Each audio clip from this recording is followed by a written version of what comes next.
Mayong adlaw makauban. Ani ang labing dagko nga mga balita nga angay niyong masayran dinhi sa Sugbo, subong bahin sa nasod ug tibuok kalibutan. Ako si Angelica Faisanyal ug kini ang My TV Cebu, The Week That Was. A recap of the stories that matter. Sa sinugdanan sa simana sa adlong Lunes, nakasinati og kahupayan ang mga Sugbuanon human sa pipila ka simana nga grabing kainit. Sa dihang niuwanag yod sa pipila ka bahin sa Metro Cebu sayo sa buntag. Sa laing bahin ni ining adlawa, gihandom sa mga tinunan sa UP Cebu ang ilang kauban nga si D. Cadalia Sopilanas pinaagi sa candle lighting ceremony. Siya usa sa mga nakalas sa kabangkalan ni adtong miaging tuig ug nanawagan sa baghustisya ang mga tinunan alang sa mga nakalas sa bagong engkwentro sa Toboso nga miresulta sa 19 kapatay.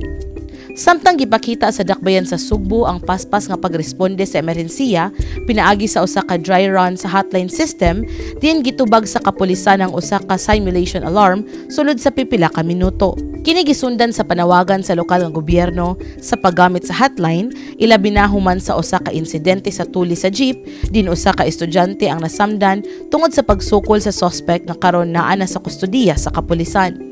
Laing isyu ang misikad human makitang usa ka trabahante nga naglabay og giingong ihi sa kanal sa downtown Cebu. Gipasusi kini sa city government taliwa sa aligasyon nga adunay kompanya nga di motugot sa ilang mga empleyado nga mogamit og hustong CR.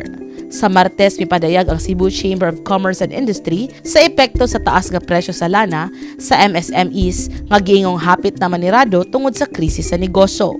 Samtang gipadlakan sa Bureau of Internal Revenue ang usa ka Korean restaurant sa Cebu City tungod sa aligasyon nga undeclared ang ilang sales ug labaw sa 30%. Gihugtan usab sa LTO7 ang kampanya batok sa drunk driving. 21 ka driver ang nadakpan og napasakan og kaso, samtang 3 na ang nahatagan og sentensya ubos sa Anti-Drug and Drug Driving Act. Usa-usab ka bomb threat ang mipahunong sa operasyon sa Talisay City Hall bisan pa man giingong posibleng peke ang maong hulga. Sa Miyerkules, may pagawas og datos ang gobyerno nga adunay 2.2 million nga housing backlog sa nasod, samtang nagpadayon ang Pag-ibig Fund sa pagpalapad sa housing loans ug nagpahigayon og housing fair sa Sugbo. Samtang usa ka dako nga problema ang kakulang sa tubig sa Sugbo. Din hapit katunga sa populasyon sa probinsya ang naapektuhan.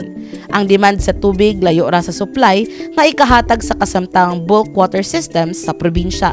Sa laing bahin, 2 ka road accident sa Mandaue City ang nakuhaan sa CCTV nga nagpasidaan pag-usab sa panginahanglan sa disiplina sa DAN. Sa nasudnong balita, nakit-an sa House Committee on Justice ang probable cause aron ni-impeach si Vice President Sara Duterte.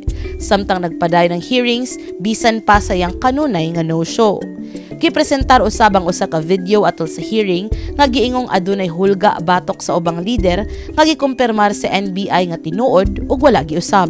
Apan gisalikway sa committee ang mosyon nga ablihan ang iyang sealed ITR box nga magpabilin sa kustodiya sa committee isip kabahin sa investigasyon. Sa Huwebes, gipalawman sa syudad sa Sugbo ang pakisusi sa giingong partial nga operasyon sa Binaliw Landfill. 3 ka buwan human sa landslide nga mikalas og 36 sa kinabuhi.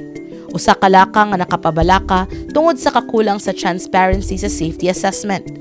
Samtang nagpasidaan ang pag-asa og DOH sa posibleng pag-abot sa El Nino karong tuiga. Sa kasamtangan nga monitoring, ana-ana sa 79% nga posibilidad sa pag-abot niini sa hinapos sa tuig.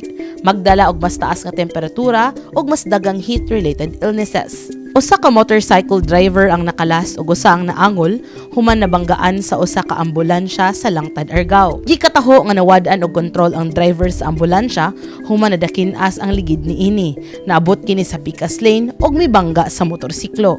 Sa adlong Biyernes, sunod-sunod nga aksidente sa kadalanan ang miresulta sa kamatayon ug pagkaangol sa pipila. Upat ang samaran human nagbangga ang 2 ka public utility jeep sa downtown area sa syudad sa Sugbo. Samtang usa ka 14 anyos nga batang lalaki ang namatay human nabanggaan sa modern jeepney.